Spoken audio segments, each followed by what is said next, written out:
और दूसरी तरफ शिव जी कहते हैं डरो मत, डराओ मत, अभय मुद्रा दिखाते हैं, अहिंसा की बात करते हैं, त्रिशूल को जमीन में गाड़ देते हैं।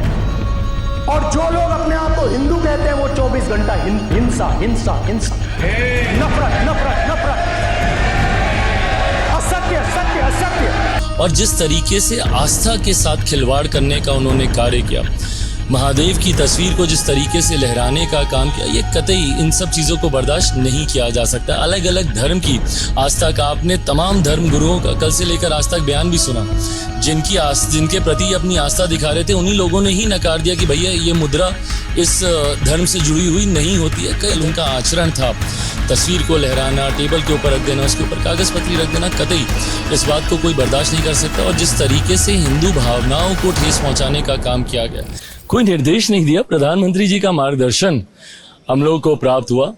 संसदीय परंपराओं को जिस तरीके से बीते दिनों हम लोगों ने तार तार होते हुए देखा, भले वो स्पीकर के चुनाव को लेकर हो या एलओपी के पद की गरिमा को जिस तरीके से कल सदन में कमतर करने का कार्य किया गया, इन तमाम विषयों पर जहां हमारी सरकार की, प्रधानमंत्री जी की चिंताएं हैं, वहीं कम से कम एनडीए का हर एक घटक दल और एनडीए का हर एक सांसद अपने उच्चारण से, अपने आचरण से एक नई मिसाल रखने का कार्य करे।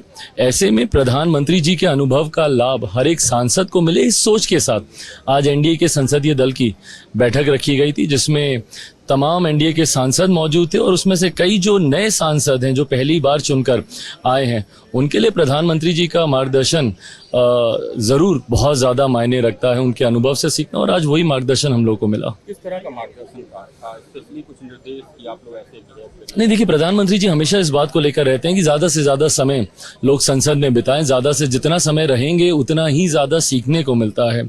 मैंने भी, जब मैं फर्स्ट टाइम सेकंड टाइम सांसद था, सबसे ज़्यादा मैंने प्रयास यही किया कि ज़्यादा से ज़्यादा समय आप हाउस में रहते हैं, डिबेट को सुनते हैं, बहुत सारी बातों को सीखने का आपको मौका मिलता है। ये तमाम बातें प्रधानमंत्री जी के भी द्वारा कही गई। इस तरह से कम्युनल वायलेंस के ऊपर कल उन्होंने कटाक्ष किया बीजेपी के ऊपर, बीजेपी डिवाइड करी लोगों को कम्युनल वायलेंस की लाइन पे, और उसको एक्सपेंज कर दिया गया बाद में। देखिए, एक्सपेंज करने वाली बातें बहुत सारी थी। एलओपी ने कल जिन बातों को सदन के पटल पे रखने का काम किया, प्रमुखता से बहुत सारी बातें उन्होंने कही जो कि पूर्णतः तथ्यहीन थी।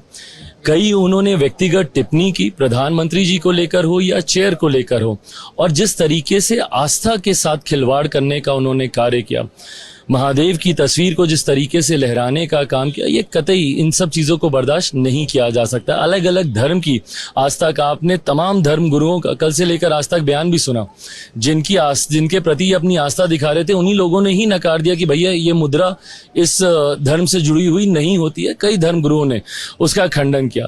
बहरहाल, मैं भी हिंदू धर्म में आस्था रखता हूँ, महादेव का मैं भक्त हूँ। ऐसे में जिस तरीके से कल उनका आचरण था, तस्वीर को लहराना, टेबल के ऊपर रख देना, उसके ऊपर कागज़ पत्री रख देना, कतई इस बात को कोई बर्दाश्त नहीं कर सकता। और जिस तरीके से हिंदू भावनाओं को ठेस पहुंचाने का काम किया गया, जिस तरीके से ब्लैक एंड वाइट शब्दों में कहा कि हिंदू हिंसा को फैलाते हैं, ये कतई कोई भी व्यक्ति जो कि इस धर्म में आस्था रखता है, जो सनातन में, पर दिक्कत ये ना कि इन लोगों का गठबंधन ही ये सोच रखता है। जिस गठबंधन का ये लोग हिस्सा हैं या जिस गठबंधन को ये लोग लीड कर रहे हैं, बगल में जब डीएमके के लोग बैठे हुए हैं, तो आप और क्या बात बोलेंगे। जो लोग सनातन को एक बीमारी बताने का काम करते हैं, तो ये लोग उसी सोच से प्रभावित हैं और उन्हीं शब्दों को सदन के पटल में रखते हैं, जिसको देश की एक बड़ी आबादी अस्वीकार करती है।